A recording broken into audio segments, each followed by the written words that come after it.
Hello बच्चों, स्वागत है आप सबका अपने चैनल 2020 क्लासेस पे। जैसा कि बच्चों आप सब जानते ही हैं, हमारे चैनल पर मार्गदर्शन बैच की शुरुआत की गई है। इस बैच के अकॉर्डिंग बच्चों हम आपको हफ्ते में 2 दिन रीजनिंग, 2 दिन मैथ और 2 दिन हिंदी पढ़ा रहे हैं। तो जैसा कि आप सब जानते हैं कि आज हफ्ते का तीसरा दिन है, तो आज बच्चों हिंदी का टर्न है, कल भी हिंदी रहेगी। उसके लास्ट हफ्ते के 2 दिन लास्ट में आपका क्या रहेगा बच्चों? रीजनिंग। तो चलिए शुरू करते हैं। देखिए आपका फर्स्ट गद्यांश है। बात 1922 की है। उन दिनों अंग्रेजों का शासन था। भारत देश अंग्रेजों का गुलाम था। अपने लोगों को तरह तरह के अत्याचार सहने पड़ते थे। अंग्रेज शासन ने अपने स्वार्थ पूरा करने के लिए भारत के लोगों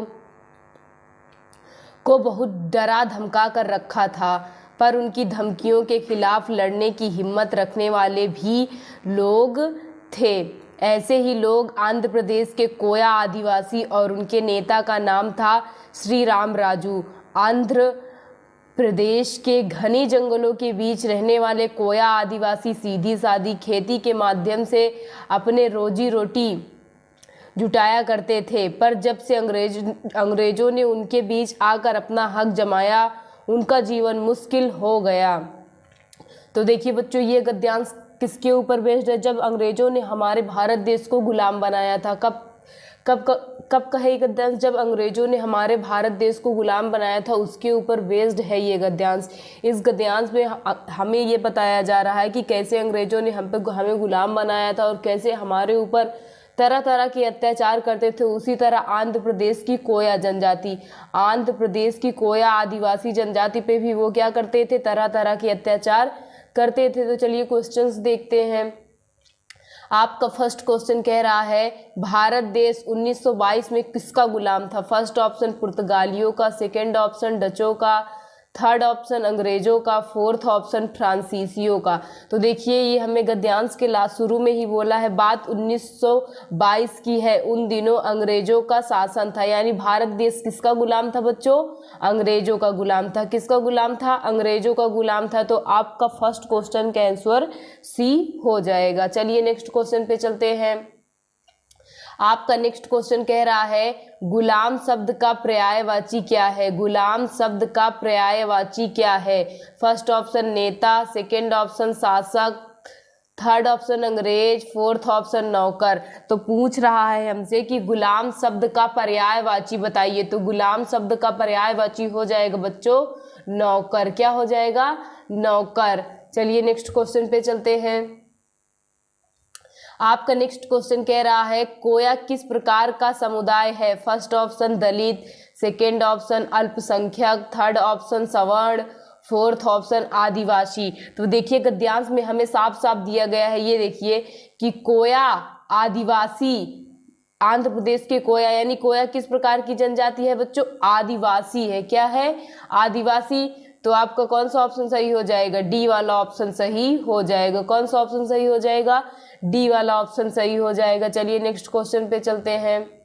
आपका नेक्स्ट क्वेश्चन कह रहा है बच्चों, कोया भारत में कहाँ पाए जाते हैं? कोया भारत में कहाँ पाए जाते हैं? First option Tamil Nadu, second option Andhra Pradesh, third option Kerala, fourth option Telangana. तो देखिए यहाँ पे मैंने आपको भी गद्यांश में जस्ट दिखाया था, ये देखिए, ये आंध्र प्रदेश, आंध्र प्रदेश के कोया आदिवासी, यानी कोया कहाँ पे पाए जाते थे बच्चों? आंध्र प्रदेश में। कहाँ पाए जाते थे?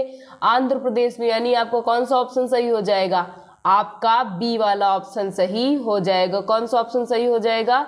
बी वाला ऑप्शन सही हो जाएगा। चलिए नेक्स्ट क्वेश्चन पे चलते हैं।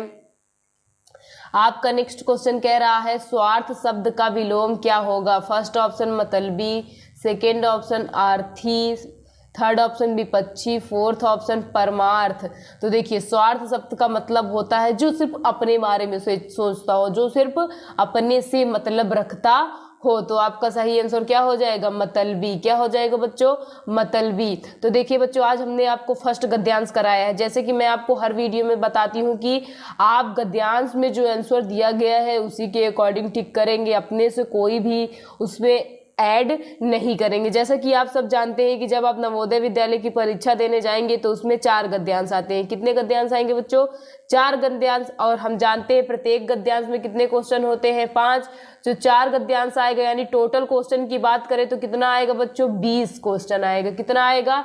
20। मैं आपको हर वीडियो में यही सजेस्ट करती हूँ कि आप अपनी हिंदी पे फोकस कीजिए। एक दो हफ्ते या मैं कहती हूँ 1 महीने ही फोकस कर लीजिए। आप 1 महीने लग के हिंदी पे फोकस करिए ताकि आपकी हिंदी में एक भी गलती ना हो। अगर आप अपना हिंदी वाला पार्ट सही किए रहेंगे तो मान के चलिए आपने हिंदी में पूरा 20 का 20 सही कर दिया तो बचा रीजनिंग और हिंदी। क्या बचा बच्चों? रीजनिंग और हिंदी बचा। तो क्या कहते हैं, अगर रीजनिंग और हिंदी में आपका 1-2 को मान लीजिए, मैथ में रीजनिंग में मान लेती हूँ 1 क्वेश्चन गलत हुआ, मैथ में 2 क्वेश्चन गलत हुआ, फिर भी आपके पास होने के चांसेस बहुत ज़्यादा रहेंगे। इसलिए मैं बार बार आपसे रिपीट कर रही हूँ कि अपनी हिंदी को आप मजबूत कर लीजिए ताकि आप हिंदी में एक भी गलत ना करें। आप गद्यांश के साथ साथ पर्यायवाची हो गया, विलोम शब्द हो गया, वाक्यांश हो गया, इन सबको भी लर्न करते चलिए। जैसे देखिए इस क्वेश्चन में ही 2 बार आया था ना, ये सेकंड क्वेश्चन देखिए गुलाम शब्द का पर्यायवाची पूछा था और 5th क्वेश्चन देखिए इसमें क्या पूछा था हमसे? स्वार्थ शब्द का विलोम पूछा था। तो मैं आपसे बार बार कह रही हूँ कि आप गद्यांश तो लगाइए ही साथ पर्यायवाची, विलोम, वाक्यांश ये सब भी याद करते चलिए। तो चलिए नेक्स्ट गद्यांश पे चलते हैं। आपका नेक्स्ट गद्यांश कह रहा है मनुष्य का अपने कर्म पर अधिकार है, कर्म के अनुसार फल मिलता है, अच्छे कर्म करने वालों को फल भी अच्छा मिलता है, बुरे काम का परिणाम भी बुरा होता है, कर्म करना बीज बोने के समान है, जैसा बीज बोता है वैसा ही फल होता है। एक छात्र परिश्रम की राह पर चलता है तो उसे सफलता तथा संतुष्टि का फल प्राप्त होता है। दूसरा छात्र नकल और प्रवंचना का जीवन जीता है, उसे जीवन भर चोरी, ठगी और धोखेबाजी के बीच रहना पड़ता है। दुष्ट लोगों के बीच जीना तो दंड है, अतः मनुष्य को पुण्य कर्म करते रहना चाहिए, इसी से मन को सच्चा सुख मिलता है। तो इस गद्यांश का ओवरऑल देखें तो ये किस पे बेस्ड है बच्चों कि हमें अपना कर्म करते रहना चाहिए, कर्म के अनुसार हमें फल मिल जाएगा। यानी हमारा मनुष्य का सबसे बड़ा अगर हम कर्म देखें तो क्या है, वो क्या करना है? परिश्रम। क्या करना है बच्चों?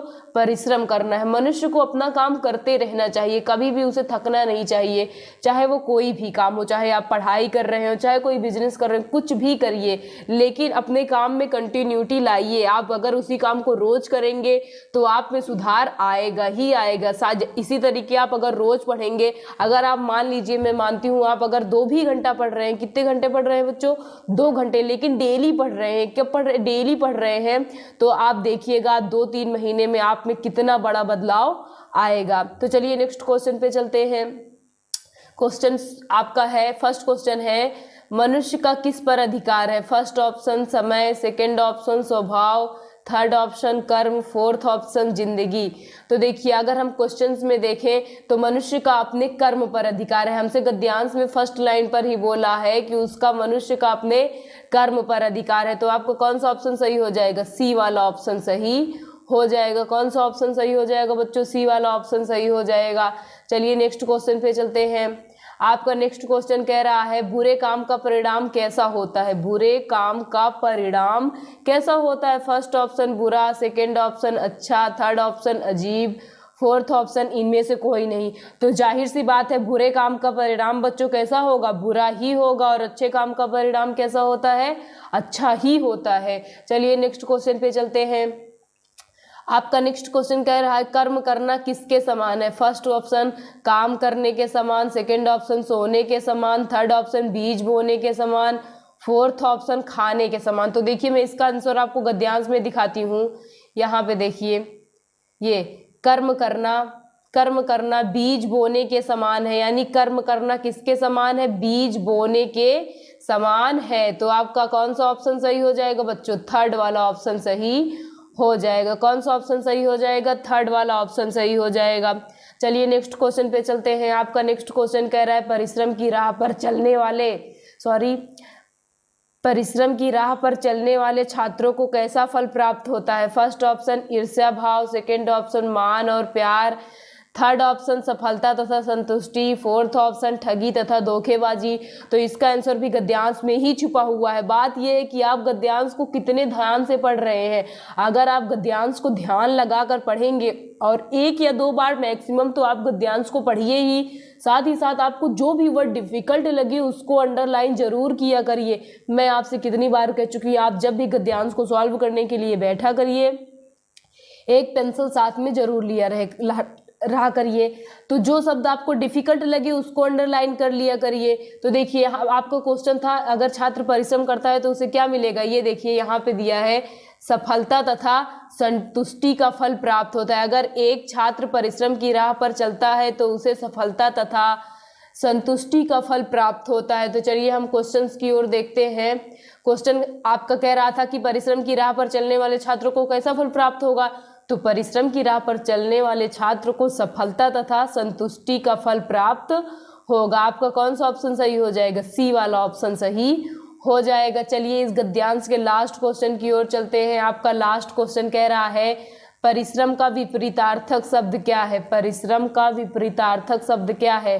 फर्स्ट ऑप्शन मेहनती, सेकंड ऑप्शन आलस्य, थर्ड ऑप्शन निराशा, फोर्थ ऑप्शन बेरोजगार। तो जाहिर सी बात है परिश्रम का विपरीतार्थक शब्द क्या हो जाएगा बच्चों? आलस्य। क्या हो जाएगा?